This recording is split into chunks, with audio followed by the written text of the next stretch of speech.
Every Sunday for over 2 decades, someone vanished near Ren Lake. Girls. Always girls. Always a Sunday.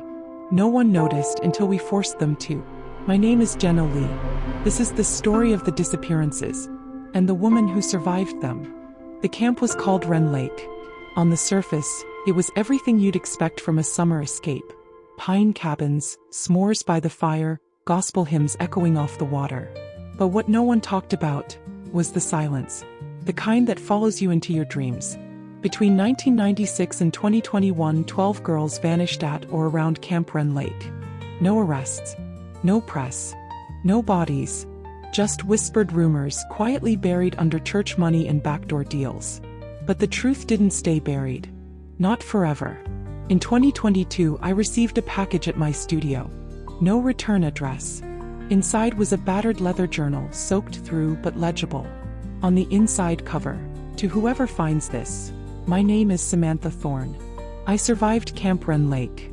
He was one of them. One of the lost girls. Not lost. Hidden. Her entries were raw. They said we were liars. They said we were unstable. But we remember every scream. Every Sunday. Each page painted a darker picture. Secret punishments, ritualistic disappearances, counselors who vanished mid-season. Samantha wasn't just surviving, she was collecting evidence. And she'd been waiting for someone like me. I met Samantha in a truck stop diner just outside Charlotte. She looked like she'd aged 2 lives in one body, eyes that didn't blink, voice like gravel. "They buried us under Sunday sermons," she said. "But I still hear them. The other girls. They never stopped screaming." Samantha had a memory for every victim. A bracelet on her wrist with knots, one for each girl. Rachel, Gabby, Bert. They were my sisters. I ran once, and I've been running ever since. That night she handed me a flash drive. "If I disappear, make sure this doesn't." On the drive was a GoPro video, grainy, shaky reel. A group of girls sneaking through the woods. Then screams. A gloved hand. The camera drops. A figure in clerical black, dragging Gabby by the hair. Cut to black. I spent 3 weeks verifying it. Then I went public. They called me a fraud. Samantha was labeled mentally unstable. The church denied everything. But the internet didn't forget.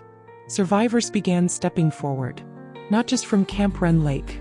Other camps. Other reform ministries. Patterns emerged. One camp. One girl. Every Sunday. A protest swelled outside the state capitol. One banner read, "We are the missing."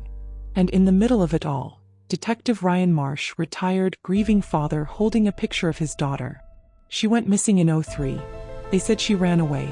But I know she was taken. The next week, a tip led us to the chapel basement of Ren Lake. We went in with cameras. The air was thick, rotted. Behind a false wall, 12 nameplates. One for each girl. Below them, bones. Some tagged. Some not. And tucked in the corner, Gabby's cracked GoPro. Samantha fell to her knees. I told them where to look. They didn't want to see. Within months, Camp Ren Lake was shut down. 4 former directors were arrested. FBI investigations spread nationwide. The movement that rose was louder than any sermon. "If not for the podcast," Marsh said. "If not for Samantha, this would have stayed buried." Samantha disappeared weeks later. No one knows where. Some say witness protection. Others say she walked into the woods and never came back. We tell these stories not because they're comfortable, but because silence is how monsters survive. Samantha, wherever you are, this is your voice. This is your vengeance. This was the Sunday Vanishings.